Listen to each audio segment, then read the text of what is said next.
everybody. Welcome to What's the Story podcast. This is WTS 324. I'm Danny Murray. And I'm Graham Merrigan. Hi, Danny. How are you, Graham Merrigan? Are you good? Yeah, I'm very good. Are you? Yeah, I'm doing good, man. I'm doing good. It's December, so you're officially allowed to mention the C word, which is, a relief. You can't. There you go, man. You see, you knew where the joke was going. Am I getting that predictable? Yeah, fair enough. Bit. Yeah, fair enough. But yeah, anyway, as we're recording this, Manchester United Football Club are playing Arsenal Football Club, so I'm trying to half watch that while half do this with you. So Right, will we hurry up then so we can watch it? that would be grand. If I get the second half, I'll be fine. I do need to do a quick plug though, if that's all right with you, Graham. Of course, plug away. I have your permission. If there's anyone that's into an L like a 5K, right? Or do you like just going for a walk or a run, whatever the case may be, head over onto Instagram, lads, and go to Mark Mahon 5K. I gave this a plug for the last couple of years. It's my cousin who passed away, and the family organise a charity 5K every year now in his memory. So Sunday, the 2nd of February, 2025, that's when it's happening. And yeah, if you're interested, head on over to that Instagram page. You can sign up, you can get involved. There's a medal and all that crack for those who complete it. But even if you just want to support it, it's all going to a great cause. So yeah, Mark Mahon, 5K. Brilliant. And you're going to do it? I'm gonna walk it. Will you try and jog it? No, sure, Grant, I haven't ran since PE in 2005. I'm not going to start now. 2005. All right. Oh, No. Jesus, you're out of school 20 years next year. I'm out of no, 2006 officially was when Okay. you know what I mean, but 2005 was the year. Is that because you repeated the leaving? No, that was 07. Oh, so you graduated in 05 and did the leaving 2 years later? No. I graduated in 06. I don't know why I said 05 for the gag, Graham. I just All right. to avoid telling me to move on quickly. class of 06, repeat 07, went on to fame and fortune after that. There you go. That's it. Gee, that's a big yawn, man. Holy Lord. Sorry, Jesus, I'm That was exhausted. Man, yeah, tired. Is that from all your traveling? Yeah, I need to knock it in the head. It's too much.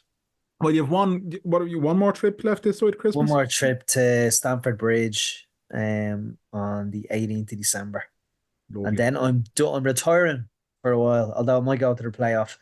Yeah, I love that. Yeah, retiring, but I might get, of course. Yeah, depending on it we get. If it's Real Betis, I'll go to Real Betis. Actually, that's a nice trip though. Yeah, sometimes I just get very anxious. You know, when you're going to a country where you're flying to London first and then you're taking 2 flights to get to the country. I just get very anxious about my wheelchair. Now, I've never had a problem with my wheelchair not showing up the other side, but sometimes, Jesus, I'm like completely irrational in thinking that chair's not going to make it. That's it. We flew from Vienna to Stansted to Dublin, and the plane that we flew, it was some airline operated by Ryanair. It wasn't a Ryanair plane. I think it was like Luanda or something. And no, it wasn't Lufthansa. It was red and white. I think it was Luanda. I could be wrong, but something along those lines. Was it Lauda? Because it was Austria. Was it Lauda? It was Lauda. That's what it was. Niki Lauda's airline. Who's Niki Lauda? Niki Lauda is a 3-time Formula One world champion. And he set up his own airline after his Formula One career. A lot of people would know him from the movie Rush, starring Chris Hemsworth and Daniel Bruhl. Well, his airline, they forgot about us, me and Carl Fitz. So the other 2 lads that we were with, Ben and Lewis, were on the plane, and they were closing the doors, and our friend Ben had to say to the air hostess, my buddy's in a wheelchair and he's still not on the flight. And they're like, oh, we forgot about him. So rocked up to the plane, and Ryanair's wheels on the plane is under the body of the plane, Mm-hmm. and the plane is lower to the ground. Luand, is it Luand? Louder. Lauda. Lauda's aircraft is the wheels are higher because they're on the wing. Right.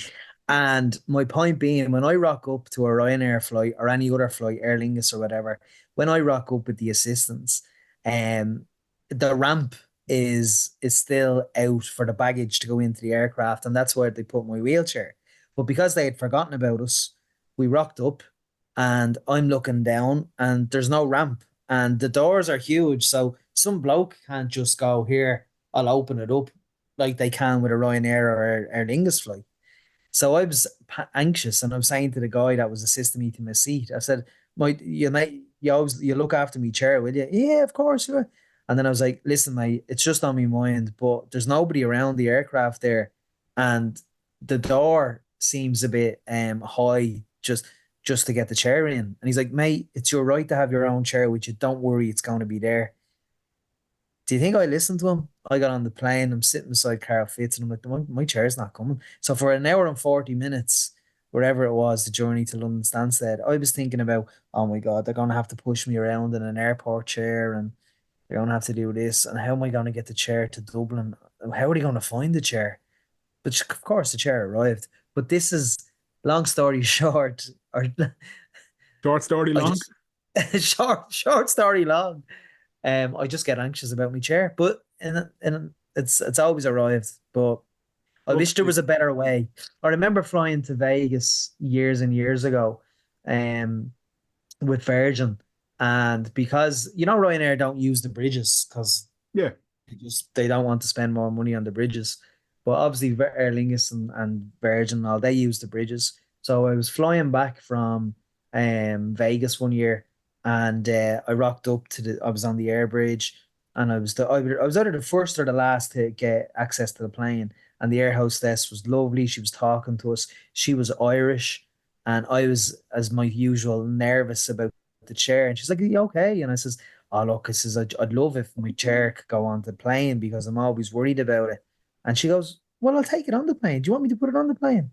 I said, "Are you serious?" And she's like, "Yeah, yeah, I'll find a space for it. Sure, you don't." She looks at it. She's like, "It's manual." Yeah. What? How does it fold up? I said, "Just the wheels come off." She goes, "Yeah, yeah." So she brought my chair on the plane, and I loved the 8 or 9 or 10 whatever hour flight that took because I knew that my chair was on the plane. Yeah, I get you. Now, a short story long, that is my predicament when I go traveling. And look, and it's a fair thing to get anxiety about, Graham. Your chair is an essential thing for you, you know. Yeah. So of course, you're going to. If somebody told me my legs had to travel separately, I'd be fucking shitting it that they didn't turn up as well. To be honest with you, so Absolutely. Thank you, Danny. I understand. Um, that's a relatively good segue in terms of, you know, that's something that us privileged arseholes in the able-bodied community don't have to worry about. But people who have disabilities, that's something that, as you said, it gives you a bit of anxiety when you're traveling. People like me have never had to experience that. And the person who we're talking to this week on the podcast is somebody who is doing great work for the disability community, Graham. So tell us a little bit more and then we'll go to him. Yes, we've spoken to our guest previously. A lovely, lovely man. He's a disability rights campaigner. He's also an expert on all things defence and war. Before we spoke to him the last time, he was running for the Seanad, and thankfully he got elected. So we're going to speak to Senator Tom Clonan. And joining us now is maybe the second, third, or fourth appearance. Sorry, Tom. It's Dr. Tom Clonan. Tom, how are you? Senator Tom Clonan. Hi Senator, guys, how Doctor. you doing? Thanks for having me Yeah, on. so many titles, You. Tom. What do you prefer to be called? Well, you can call me Doctor, Senator, Captain, or you can call me Hey Shithead. It's usually the last one that I'm normally called by, but maybe Tom for the purposes, just for the audience, just call me Tom. That shithead from Finglas. Yeah, yeah. How have you been since we last spoke?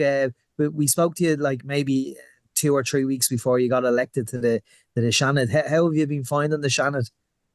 Great. It's been a huge learning curve. I'm coming to the end of that time in the Seanad now.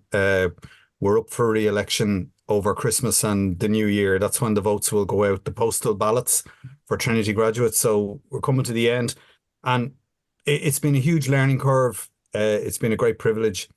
Like when you go in there, which was shortly after we spoke, so I didn't expect to be elected. It was the campaign was a protest, and I wasn't at the count. I was down in Cork working with a group of whistleblowers who'd made a commitment to them, and I didn't think there was any point in me being at the count because, uh, the media and the national broadcaster had identified another candidate and said they will be winning this seat, and I that was my view as well. I thought, so it came as a big surprise. So and it started immediately. So the election, the count was on the 31st of March, and on the 1st of April, appropriately for me, that was my starting day on April Fool's Day. And there's no kind of induction or mentorship. You just go in there and you're into deep end. So I had no office for a couple of months, and I was just kind of trying to make sense of how Leinster House works. And then I got an office, and then we were able to start the real work of, drafting legislation to give legal, socio and economic rights to disabled citizens, because we're the only country in the European Union that doesn't have that, where disabled citizens do not have legal rights to everything that's set out in an assessment of need, whether it be care supports or supports for independent living, a PA, for you to go out and participate in the social, economic, political, cultural life of the Republic. We don't have any of those rights. Rights to therapies, surgeries. We don't have any of those rights, and that's why we have so many of the problems that we have. Children on the scoliosis waiting list, the urology waiting list, tens of thousands of young adults and adolescents and children who get no physiotherapy, no occupational therapy. Anyway, look, you know all this. Yeah. So what makes us different from other European Union jurisdictions is that there's no legislation there. So I did the research and I drafted two bits of legislation, and I managed to progress one to its final stage, the Disability Rights Bill of 2023. And then I managed to introduce the other bill, the Personalised Budgets Bill, the Disability Personalised Budgets Bill, just before the government went to the polls. So if those bills are enacted, it'll transform the socioeconomic rights of disabled citizens and carers. So if I'm not re-elected, and I will be running for election, and I'd love to get re-elected, but if I'm not re-elected, well, at least I can say I did everything in my power to try and improve things. So I tried to do something constructive while I was there. So when you won that election and you start your first day, like there's no kind of orientation. There's no like, oh, here's your office. Here's maybe some assistance. Here's the protocol on how a day works. So here's how you get bills. None. You have to do all that yourself.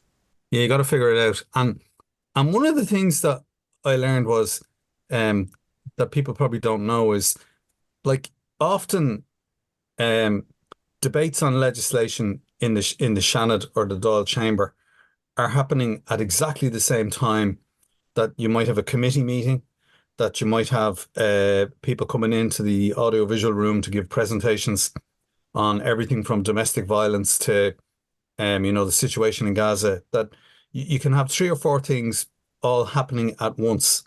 And so you're trying to get from one thing to the next.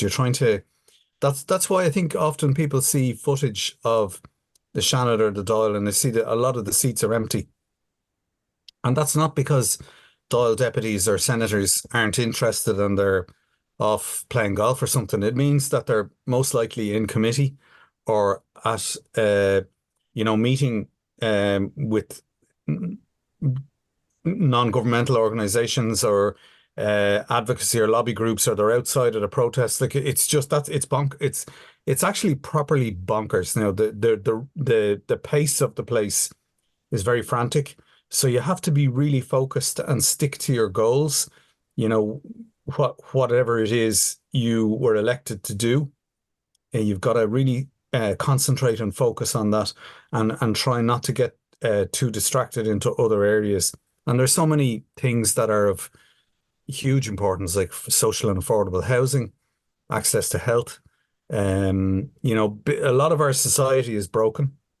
There's been a huge emphasis, quite rightly, on economy for a very, very long time, but society has been left behind. And you think of all the public services from An Garda Síochána right across to nurses, teachers, doctors, physiotherapists. That's the part of our society that has been, neglected to some extent. And we're now at peak dysfunction in that regard. Like we're not able to house or provide shelter for our citizens. And that's one of the functional prerequisites for human life. It's on Maslow's hierarchy of needs to have shelter. I have a 24-year-old, a 22-year-old, a 20-year-old, and a 17-year-old in the house. And for any of them to buy the average size family home in Dublin, and the average price of a family home in Dublin is 550,000, over €500,000. In order to afford that, you have to be in the top 1% of earners in the European Union. Like, that is dysfunctional. So there's a lot to be fixed, but I've tried to focus on disability rights, disability matters, and as a carer and as a parent, the issues that confront us. In terms of disability rights or lack of for building, where are we with building and regulation? And because my understanding is that houses at the moment, new builds, they have to be visitable by people with disabilities and not habitable. So that kind of leaves you with no rights. Yeah, if it's not accessible, then it's not possible, and access to housing, access to public spaces, access to public transport are essential for our participation in the social, economic, political, cultural, and economic life of the Republic. So if you don't have universal design and access everywhere, then your human rights are being suppressed, and that's the whole, if you like, the general thrust of the UN Convention on the Rights of Persons with Disabilities, that the rights of our community have to be factored into every single decision that's made at government and council and local, every level. And like Transport for Ireland and Dublin City Council did not consult with disabled persons organisations in a meaningful way in relation to the Dublin traffic plan, the location. Like, just as an example, like bus stops and intermixed with bicycle lanes. It's dangerous. It's frightening for disabled citizens, for elderly people, for people with visual impairments. And the reason for all of that is just the lack of a legal framework to compel the ableist decision makers to straighten up and fly right. But I think we're a lot further down the road towards achieving that than we were when I started running for election, which was in 2016, 8 years ago. I think the narrative is changing. It's frustrating and exasperating. It's slow, but we are moving in the right direction. Like, if you recall last year, the Minister for Social Protection, Heather Humphreys, who has stepped back from politics, she introduced the Disability Green Paper on disability reform. And I mean, what an absolutely outrageous set of proposals to compulsorily to medically examine 225,000 citizens who are on disability allowance with a view to categorising their ability to work. And these are citizens like my son, who very often can't get access to meaningful medical care or the interventions that they need. Imagine the minister and her party were prepared to use government taxpayers' money to force people into this medical examination. This is based on a failed austerity measure in the UK, which has been thoroughly discredited, which led to a surge in suicide amongst disabled citizens in England, Scotland, Wales, and Northern Ireland. Anyway, we tabled a debate on that. I tabled a debate in the Seanad, made all of the arguments against it. The government decided not to oppose it because I think they knew it would bring them into disrepute. But the minister invited me to a meeting before Christmas, exactly this time last year. And she said, I heard all your arguments. I heard what you have to say, but I am going to progress this legislation. And she had all her officials with her from the Department of Social Protection. So that's what we're up against. There is that very conservative, ableist imperative in both Fine Gael and in the Green Party with Roderick O'Gorman's suggested wording for the care referendum, which was specifically designed to deny disabled citizens socioeconomic rights with regard to care and to indemnify the state of any responsibility to provide care supports. So that's the bad news. The good news is, though, that when the care referendum was defeated by 72% of voters, the highest defeat in the history of the state, the government immediately scrapped the Green Paper on disability reform. That is gone. We got rid of it. We got rid of it because they came to their senses and realised, there are actually votes in this. And the government parties, and it seems to be the case that they're going to be returned back into power, they won't do what's required for disabled citizens and carers out of a sense of altruism or doing the right thing. They'll only do it for utilitarian reasons if they feel there's votes in it. So I don't know if you noticed it, but during the general election campaign, disability matters were very much to the forefront in a lot of the party manifestos and in their statements. And so let's see, if I get re-elected, I'll certainly be holding their feet to the fire and pushing. I'll reintroduce my legislation. I'll progress it and push it forward. It might be amended. It might, and probably even for the better. But we need to bring ourselves into line with the rest of Europe. The thing I don't like about it, Tom, is that the likes of me and Owen, we're almost, when legislation is being put forward for us on our behalf, we're being treated like patients as opposed to human beings. It's almost like a healthcare model as opposed to a kind of human rights model in terms of employment, housing. It's just who when they have civil servants, when they're appointed as TDs, like who's advising them, who's guiding them, because it's all wrong. Well, unfortunately, it's disability service providers that are getting the primary definition and primary access to politicians and decision makers.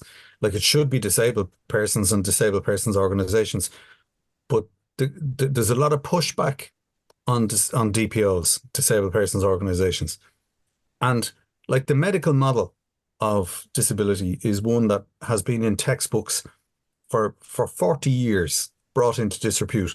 But the problem in Ireland is that our community disability network teams, the progressing disabilities model, the adolescent and adult services for disabled citizens are so dysfunctional that we don't even have a medical model. We don't even have it.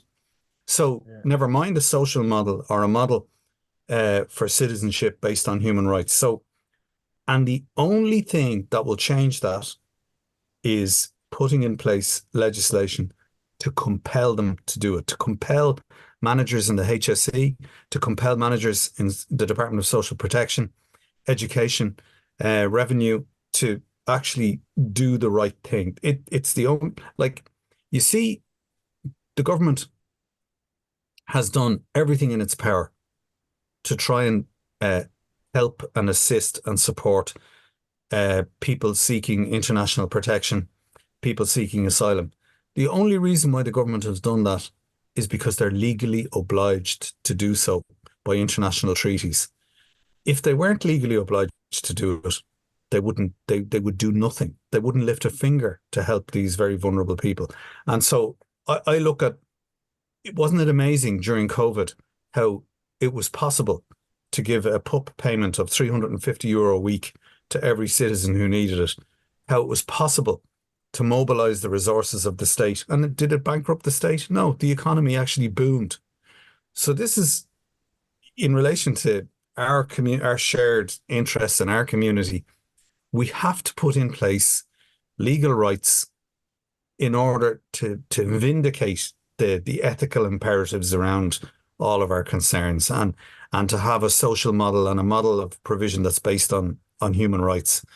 And I do think we're heading in that direction, because Ireland has shown itself to be capable of committing to equality and human rights. Like we had the women's reproductive rights, those amendments, the right to choose, the marriage equality referendum, where I'm a huge admirer of the LGBTQI community, that they were able to mobilize public support to vindicate their rights. And Irish people voted on those things, not because they felt sorry for the LGBTI community or because they thought they were doing them a favor, or because they did it because they knew it was the right thing to do. But they got their message out there. And they targeted the straight community, sorry for using this type of language, to get support. And we need to target the so-called able-bodied or ableist community and bring them with us. And there's so much division. That's one of the things I learned, actually, guys, since I got elected. Like, my experience of disability was just through Owen. He's a rare disease, so we were never part of a parents group or a network. But when I got elected, suddenly I started getting a lot of contact from DPOs, from service providers, from also parts of our shared community. And there's a lot of anger, because I think in order to understand our wider community, you have to be, the understanding has to be trauma informed. There's a lot of anger. There's a lot of division. I've had some groups say to me, Tom, you should not be talking about disability. You're not disabled. You shouldn't be talking about it. You shouldn't speak to it. And I understand that point. I find that was a very difficult proposition or argument to kind of deal with. So they say, you're looking at this through the lens of a carer. As a parent, stick to that. But in looking at the UN Convention on the Rights of Persons with Disabilities, there is an article contained within it that actually mandates parents to speak to the lived experience of disability. So it doesn't just give us, if you like, permission to do that. It actually mandates us to be a part of the advocacy. But without a shadow of a doubt, disabled citizens should be front and centre. And everything should be put in place to facilitate disabled citizens' participation, fullest participation in political life. And that will happen. Every human being will become disabled at some point in their life. The World Health Organization says an average of 8 years of every human life is spent living with a disability, being disabled. For most people, it's towards the end of life. But for a lot of people, if you have a stroke, if you have a road traffic collision, if you have an acquired brain injury, a whole constellation of things, then suddenly you're in the club. And, it's then that they realize, actually, do you know what? Vindicating the rights of disabled citizens is in all of our interests. It's as George Lee said famously, it's about another matter, but it's a no-brainer. We should all be on side for this. And it should be the most powerful lobby in the country. Like 250,000 people on disability allowance, 400,000 citizens, according to the census, say that they have an enduring chronic illness. I believe there's over 1 million people that describe themselves as carers. It should, and the literature on disability says that disabled citizens are the largest minority group in the world. And actually, the literature says that we shouldn't be called persons with disabilities. We should be called consumers with disabilities, to get them to wake up maybe and switch on to the fact that there's a huge contribution coming from our community. And with that contribution should come power and leverage and, some sort of quid pro quo. It's a great example as well, Tom, of the kind of when we spoke to you before when you were running for Seanad election, and you kind of hear it come up every so often around kind of, what's the purpose of the Seanad, like what's the role of a senator in modern Ireland, that kind of thing. But this is all shown a great example of what can happen in Leinster House when the right people are in the right place at the right time, because without your voice being in there and trying to push those conversations and trying to interject in situations like that green book that you referenced, like who else is going to be doing it, right? Who else is there to do it? So I think this is a really good example for people of, because there's people out there who would have a Seanad vote and they wouldn't use it because they'd be like, gosh, it's just a Seanad kind of thing. But this is a really, really important thing that, Mm. you know, as somebody who's, able-bodied and, privileged at times, I've overlooked things in the past. I've a Seanad vote, and I haven't voted in every election that I've had the possibility of doing so. But these are the kind of conversations and these are the kind of things that can just remind people that no, there's important work that needs to be done, and Yeah. the Seanad is a Well, good place to do that. yeah. Well, I mean, I've been protesting with DPOs and other groups outside Leinster House for 20 years. Mm. And to be inside the gates and to have access to decision makers. And I'm not shy. Like, I'd go down the corridor and go into people's offices and say, listen, will you co-sponsor my bill? And actually on the disability personalised budgets bill, which actually is based on all of the consultations that government have had with DPOs for the last like 20 years, up to and including the Disability Action Plan that Roderick O'Gorman published last December. I managed to get out of the 60 senators in the Seanad, I managed to get over 30 of them to co-sponsor the bill. So if I'm re-elected or if somebody else pushes that legislation again, it'll be very hard for them to reject it because their names are on it.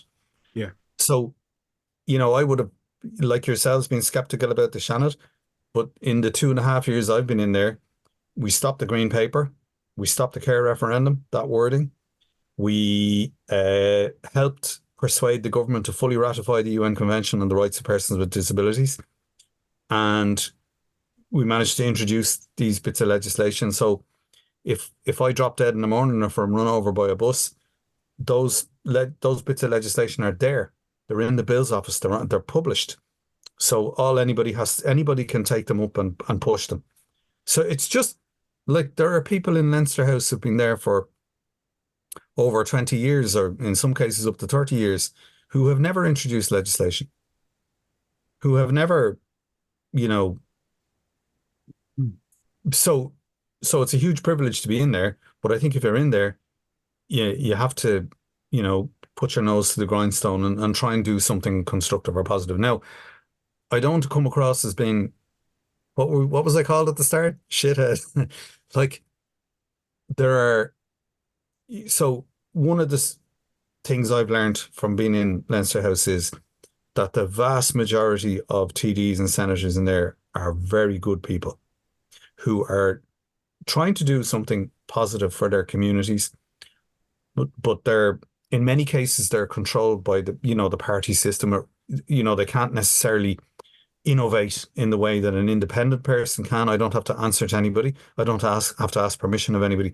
There are lots of really, really good people in there. And the reason why my legislation on disability rights was allowed to progress was because a lot of those good people broke the party whip.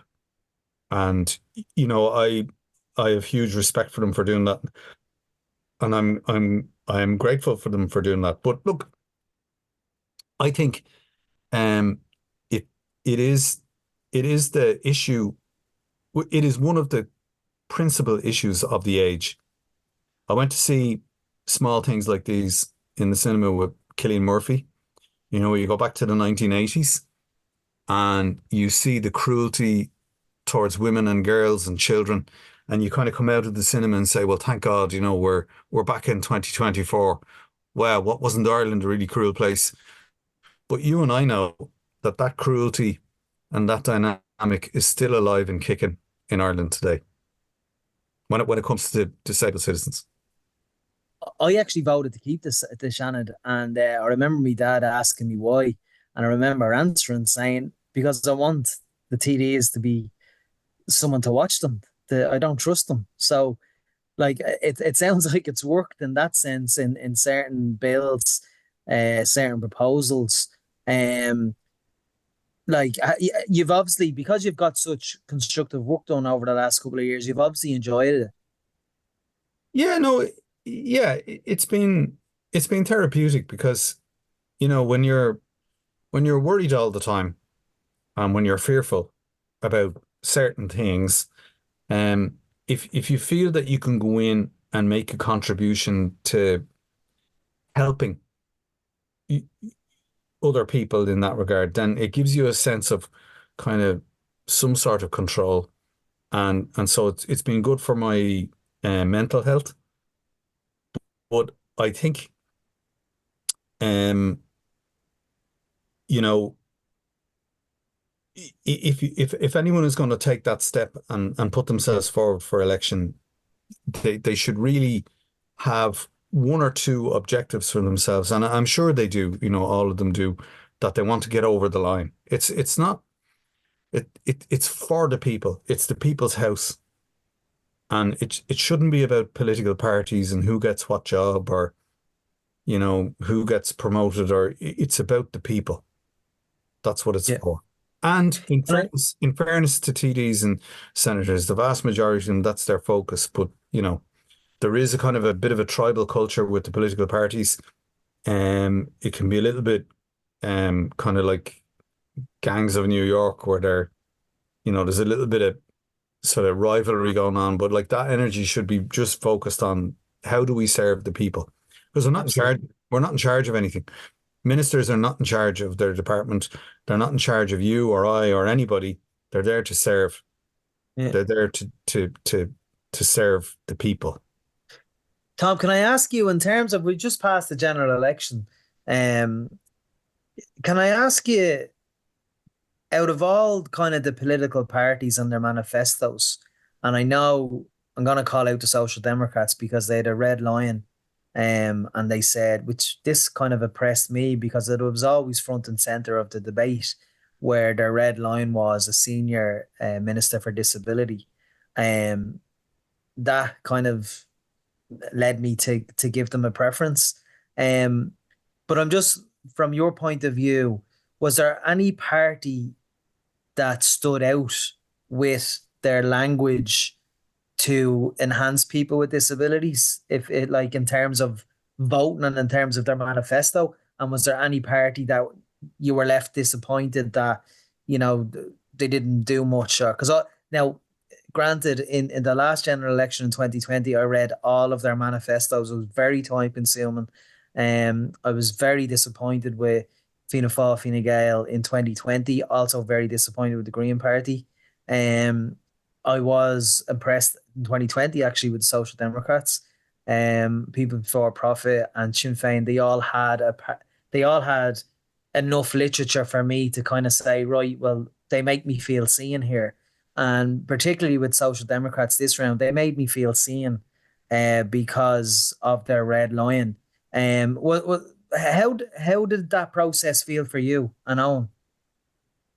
Yeah. So, well, Owen, his birthday was on the 7th of February. He was 18 on the 7th of February 2020, and the general election was on the 8th of February. So we rang the Garda station in Blackrock and said he's after turning 18. He wants to vote tomorrow. To go down to the Garda station and get him on the supplementary register. And the guard said, "Oh, well, what are you ringing us for?" And we're saying because he's a wheelchair user. Will he have to? And they said, "All right, we'll come to you." So the guards came to the house with the supplemental register, and they had the flashing lights and everything. They came in and they asked Owen for identification. They Deadly. warned him about the dangers of personation. They were looking at his power chair. They were asking me, "Have you a license for that?" Like, they were brilliant. And Yeah, Owen enjoyed that. But Owen voted in that election. and he voted in this election. And I'm not giving any. I would never dare to say to divulge, but I know that Owen voted along the same ideological lines that I would, which is for parties who, as you said, make you feel seen and heard, who have policies that prioritise the rights of persons with disabilities, and having a seat at cabinet table is very, very important. And I was glad to see parties of and I wouldn't even call them left wing. I wouldn't even call the Social Democrats or the Labour Party left wing. They're just slightly left of centre. But Ireland has been so far to the right for so long that their ideas about access to education, affordable and social housing sound almost radical, but they're not. Radical, They're yeah. like you go to a country like Austria or France, they're not left wing countries. Like they're not communist socialist countries, Mhm. but they have a much better construct of society and social good than we do. And look, you know, the economy is super important. It's of primary importance, but society has to be fixed. And for me, the parties that best represent our interests in that regard are, yeah, parties like the Social Democrats, I mean, and the Labour Party. I'm just worried. We'll see what happens in government formation. I hope that Yeah. um, it's a pity that, slightly left of centre parties didn't coalesce earlier on in the election to offer a viable alternative, because now we have, well, we'll see what happens in the formation talks in government, but it looks likely to be Fianna Fáil and Fine Gael again. That's how people voted, that's fair enough. But I wonder if the slightly left of centre had presented a viable alternative, maybe it might have persuaded more people to vote in that direction. It could do us no harm, like Britain has a Labour government. Have they disappeared under the ocean? No. Like, it's not a No. disaster. It's fairly straightforward. I mean, my kids, all the students I was teaching in TU Dublin, like, they don't have the prospect of buying a house or an apartment, or even renting one. And Yeah, yeah. like, how can they make the big life decisions then about, are we going to have a family? Are we going to have a relationship? Or, like, it's really dysfunctional. It needs to be fixed.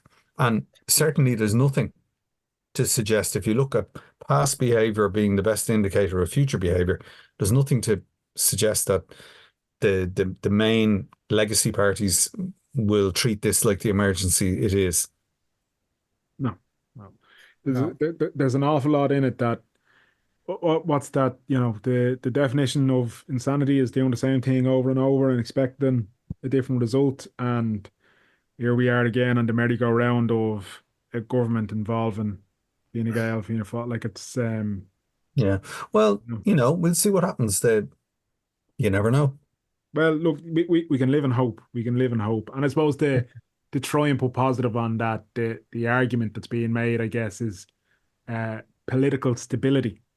And by way of a clunky segue, maybe there's a strong argument for stability, given when we look around the world at the moment, it seems to be a bit chaotic.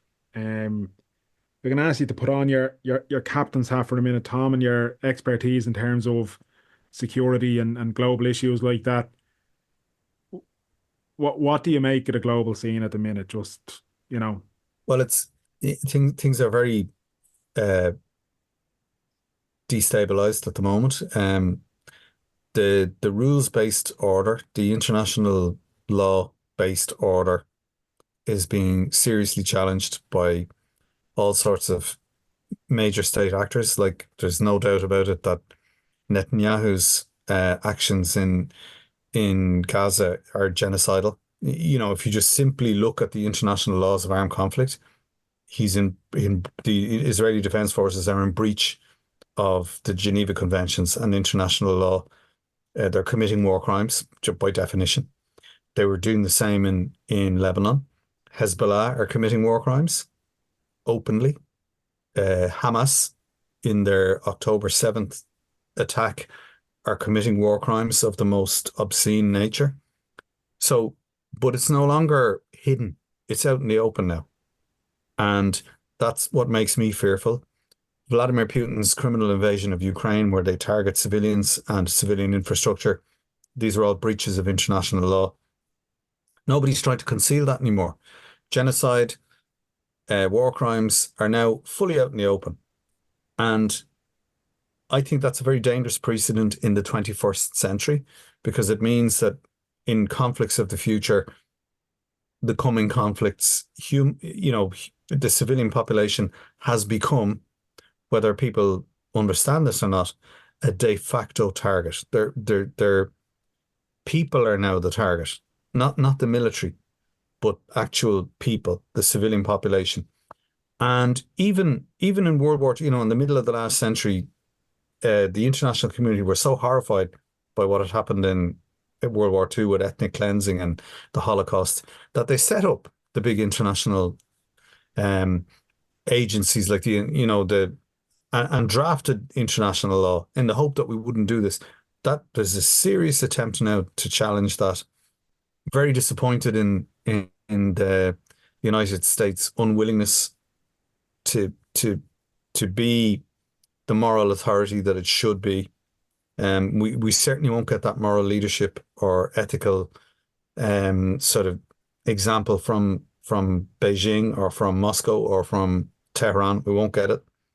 So what does it mean for us? I think Ireland needs to be very careful. I think we should remain militarily neutral, but with a credible and proper security and defence infrastructure, which we don't have. So we need to invest in our defence, in the maritime, air, cyber, and ground domains. But we should never, ever we should not become a part of a military alliance like NATO, because we need to be able to choose on a case-by-case basis what we get involved in and what we commit our children to.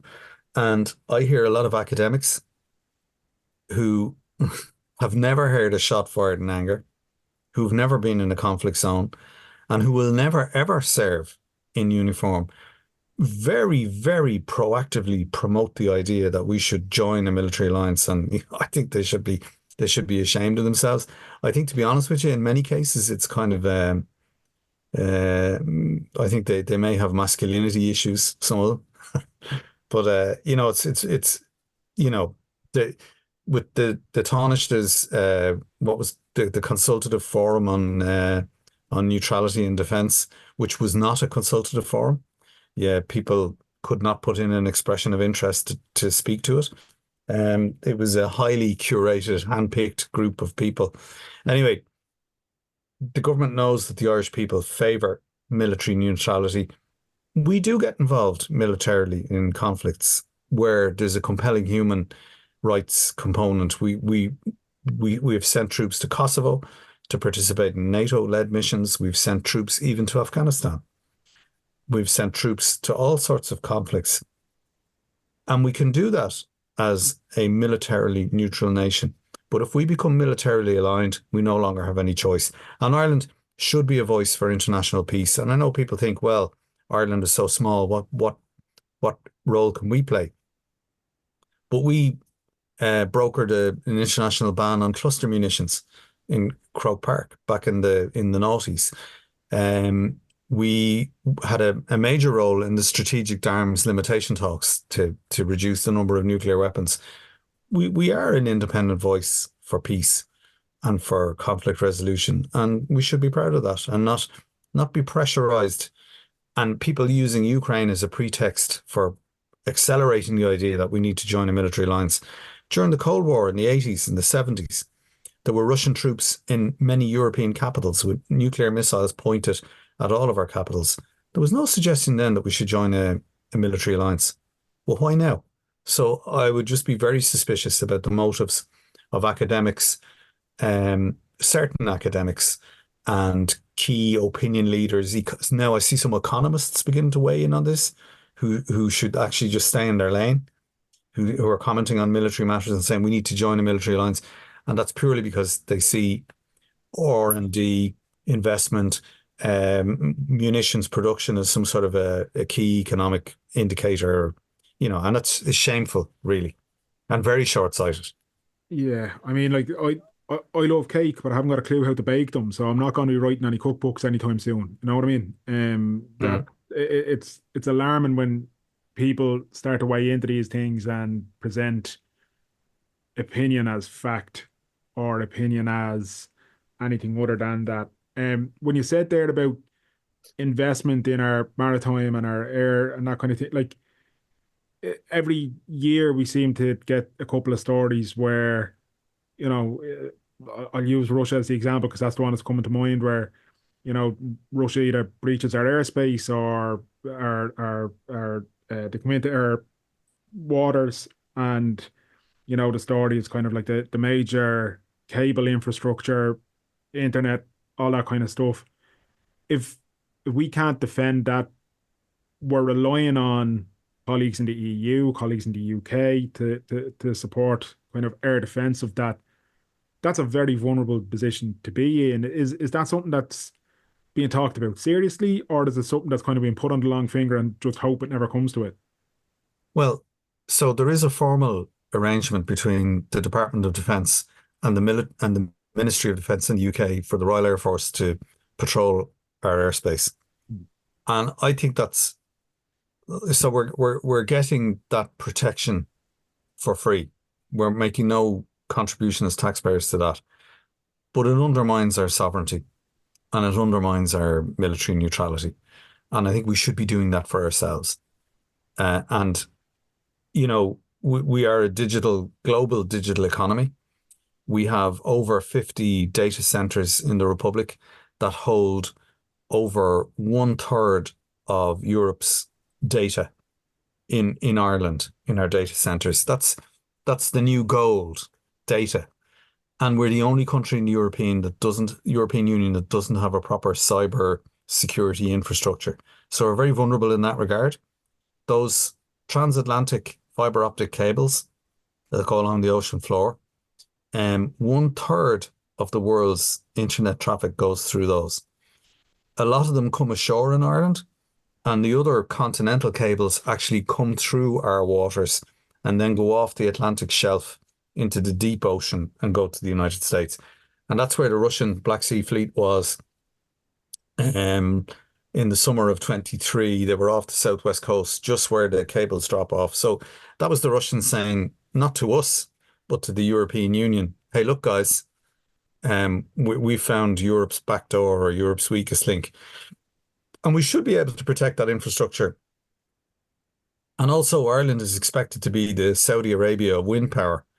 We're supposed to have like massive wind farms out in the Atlantic off our west coast. And we should be able to monitor that and be able to patrol it. And we should have an underwater capability to make sure everything is.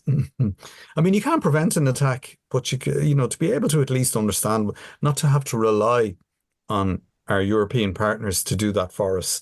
You know, this is all about sovereignty and being a mature republic, and we can do that. It's not terribly expensive. Like we have the lowest investment in terms of GDP in defence and security of the rest of the European Union, and we need to address that.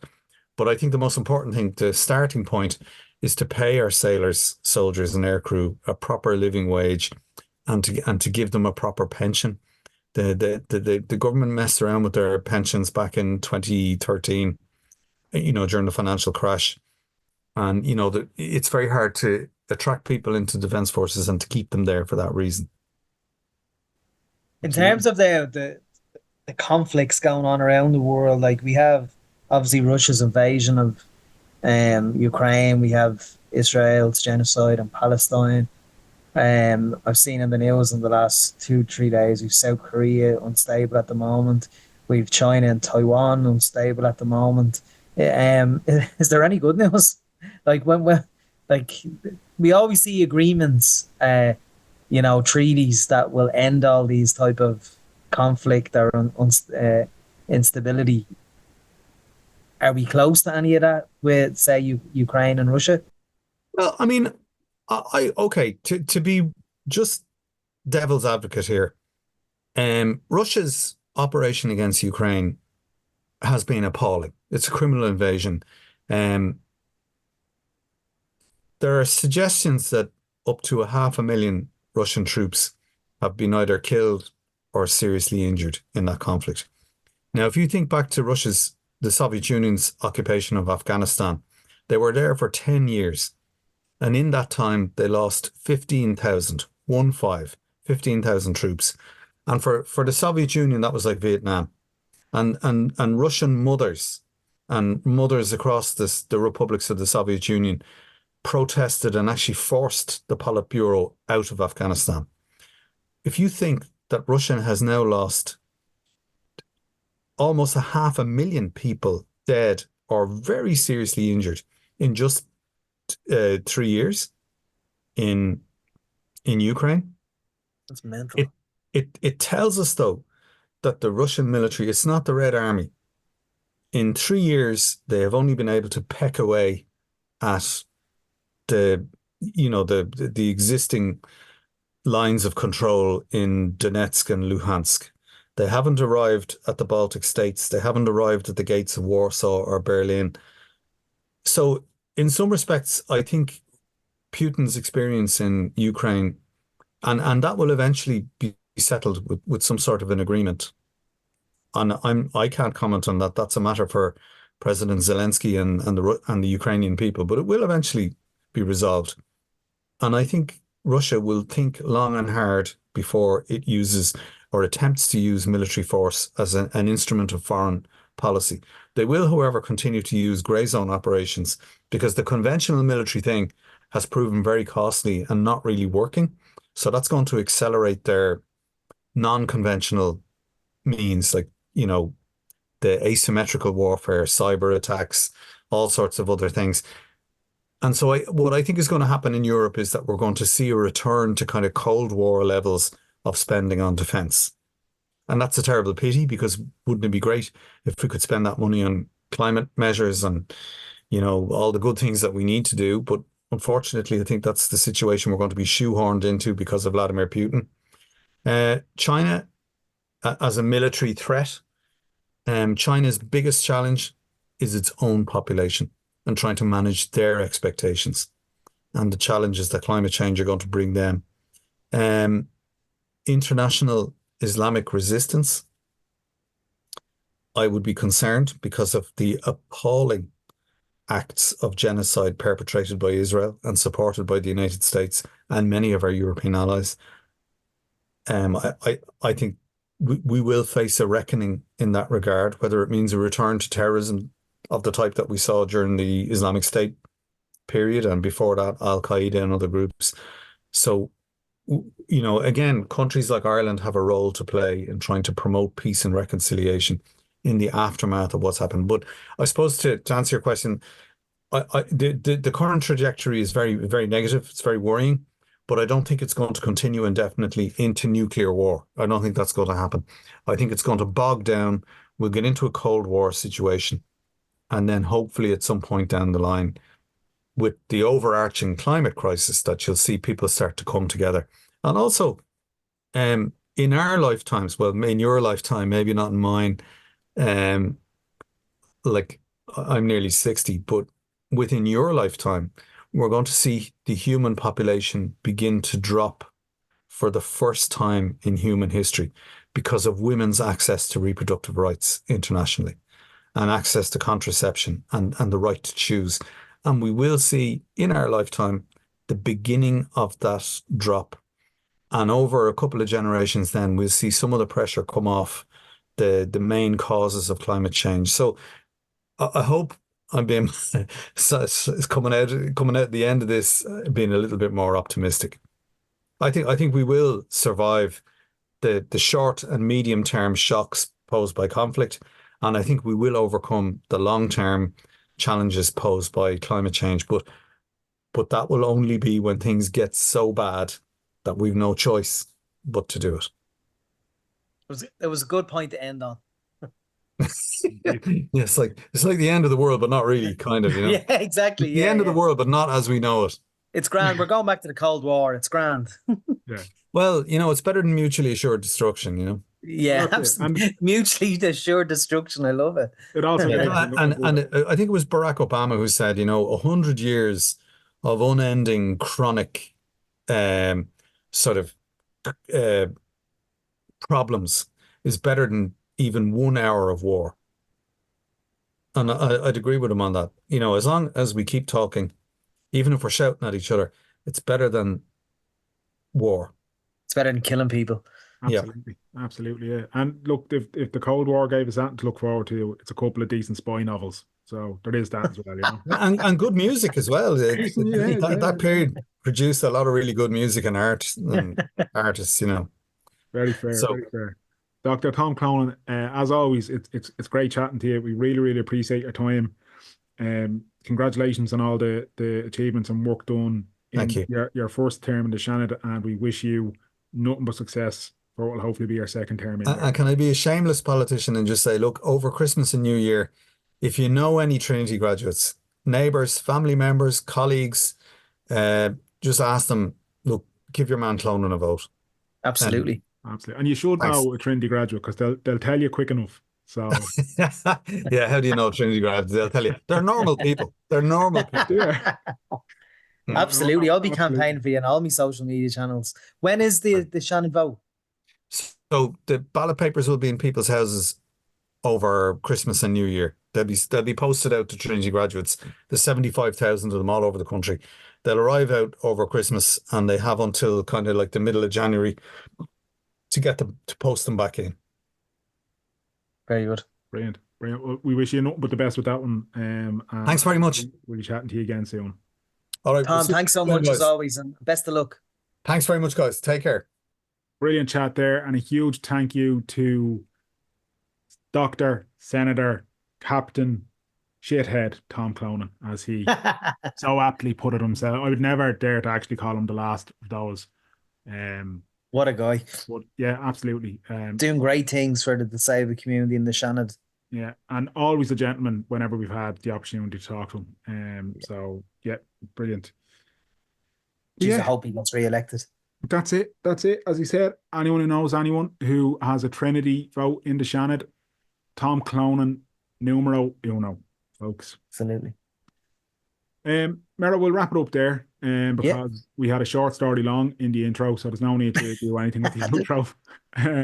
There's no need to waffle on. I'm just looking forward to Cold War conditions in the future. And me getting a few spy novels out of it. People can relax. Well, they haven't been messaging me on Twitter. I'm off Twitter. People always get in touch with us at this time of year, asking the same question. Yes, it's happening. It's happening. You don't need to set your alarm. It'll be there in time for Christmas. You will indeed be getting the WTS This Is Content crossover. Just relax. It's happening. Everybody calm down. Okay? Everyone relax. Exactly. Until then, if you want to listen to previous episodes, you can do by checking out WTSpod.com or searching WTS Pod wherever you get your podcasts. That includes Spotify, Stitcher, Apple Podcasts, Podbean, Podcast Addict, Podcast Republic. You can ask Alexa to play us. She responds. Don't worry, it's there wherever you can get it on YouTube these days, lads. We're taking over everywhere we can, and not video though. We haven't evolved that much. No, we're not fancy. We're not nice enough. We're not. No. He's at Merdigan Mania. I'm at Danjo Murray, and you can get the podcast at WTS Pod on your social medias. Until next time, however, here it is. Full hearts. Can't lose. Too sweet.